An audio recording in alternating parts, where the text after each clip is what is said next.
Assalamualaikum warahmatullahi wabarakatuh. Perkenalkan, nama saya Muhammad Rafi Wijaya dari Teknik Pertambangan Universitas Trisakti dengan NIM 073002100032. Di sini saya akan mempresentasikan eh, tugas besar sistem metode penambangan tentang tambang terbuka dan tambang bawah tanah.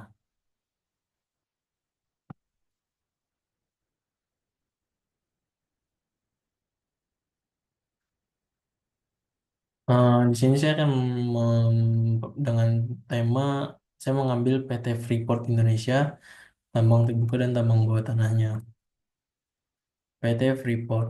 Berdirinya perusahaan tambang yang diberi nama PT Freeport Indonesia dimulai pada tahun 1923 berawal dari ekspedisi yang dilakukan oleh seorang geolog yang bernama Jan Carstens yang pada saat itu menemukan gunung biji yang kemudian dilanjutkan oleh beberapa geolog lainnya yang mencari tahu kandungan mineral dalam gunung biji tersebut.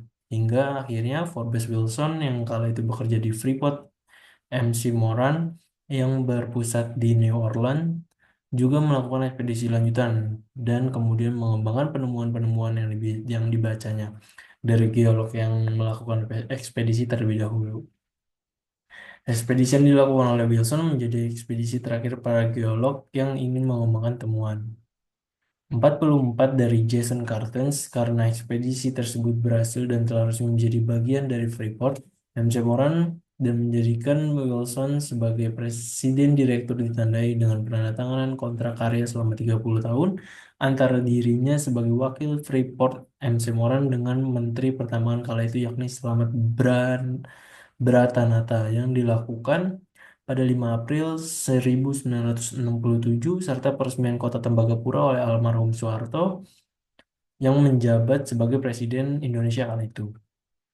Penandatangan kontrak yang dilakukan antara Forbes dan Menteri Selamat dan peresmian Kota Tembagapura menjadi awal dirintisnya anak perusahaan Freeport MC Moran yang diberi nama PT Freeport Indonesia karena kontrak karya tersebut diperpanjang hingga saat ini. Kini PT Freeport Indonesia telah menjadi perusahaan tambang raksasa yang mengelola beberapa jenis hasil tambang seperti emas, tembaga, dan perak yang beroperasi di Kuala Kencana dan Grasberg, Timika, Papua, dan berkantor pusat di Jakarta.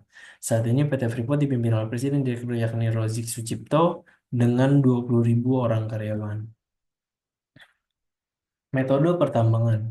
Saat ini PT Freeport Indonesia menetapkan dua teknik penambangan yaitu open pit atau tambang terbuka menggunakan truk pengangkut atau skop listrik besar di tambang Grasberg, serta teknik ambrukan atau block caving pada tambang bawah tanah deep ore zone. Penambangan pada tubuh biji atau ore body Grasberg menggunakan cara penambangan terbuka. Metode ini cocok untuk Grasberg karena keberadaan tubuh biji yang dekat dengan permukaan tanah pegunungan Grasberg. Hampir keseluruhan proses penambangan terbuka melalui beberapa tahapan pengeboran, peledakan, pemilahan, pengangkutan, dan penggerusan batuan biji. Kegiatan penting lainnya yang harus dilakukan adalah menjaga stabilitas lereng dan penanaman kembali tanaman asli pada daerah yang sudah tidak ditambang atau reklamasi. Pada tambang terbuka Grasberg, peralatan utama yang digunakan berupa bor, shovel, dan truk besar untuk menambang bahan tambang. Bahan tambang dimaksud termasuk juga yang diklasifikasikan batuan biji dan batuan penutup tergantung dari nilai ekonomis bahan tersebut. Fungsi alat shovel adalah mengeruk bahan tambang pada daerah-daerah berbeda di daerah tambang terbuka dan memuat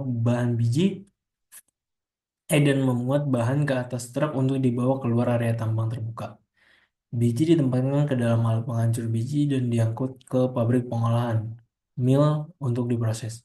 Batuan penutup atau OB diatur penempatan ke daerah-daerah yang ditentukan atau ke dalam alat penghancur OHS pada jalan hit untuk ditempatkan ke wanagon di bawah samping alat penimbun staker.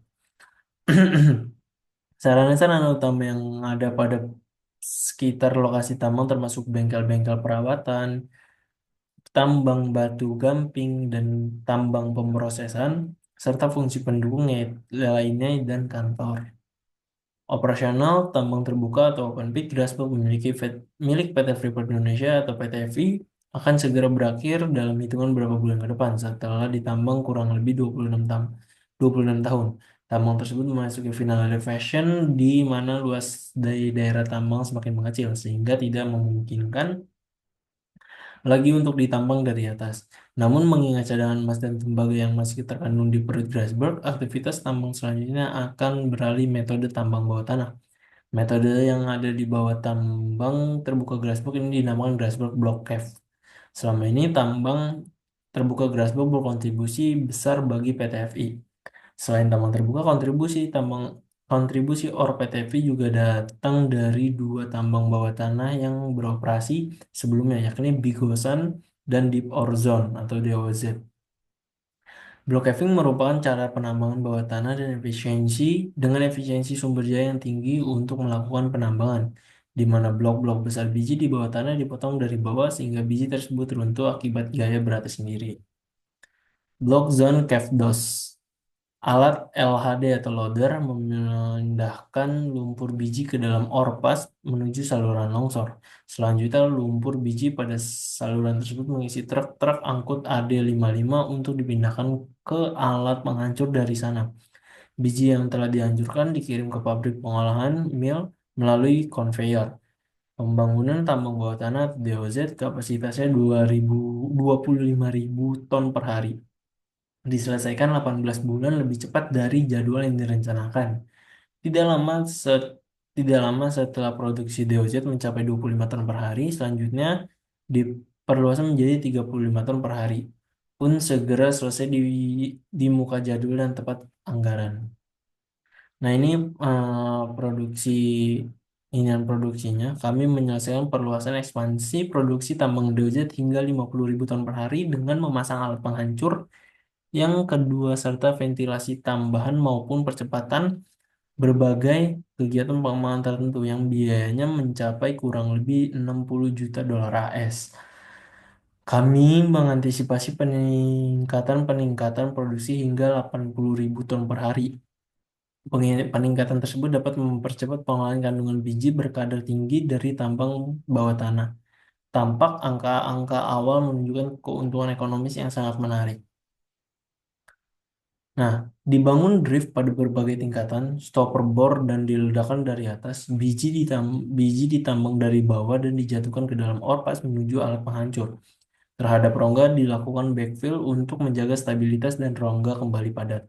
Stope dilakukan dengan urutan tertentu dengan stopping aktif pada berbagai tingkatan untuk memelihara stabilitas geoteknis dan memaksimalkan pengambilan biji. Metode ini memiliki biaya operasional tinggi karena terhadap semua biji dilakukan peledakan dan rongga harus di backfill. Ehm, ini ehm, daftar pustaka. Sekian presentasi dari saya. Kurang lebihnya mohon maaf. Wabillahi taufiq walhidayah. Wassalamualaikum warahmatullahi wabarakatuh.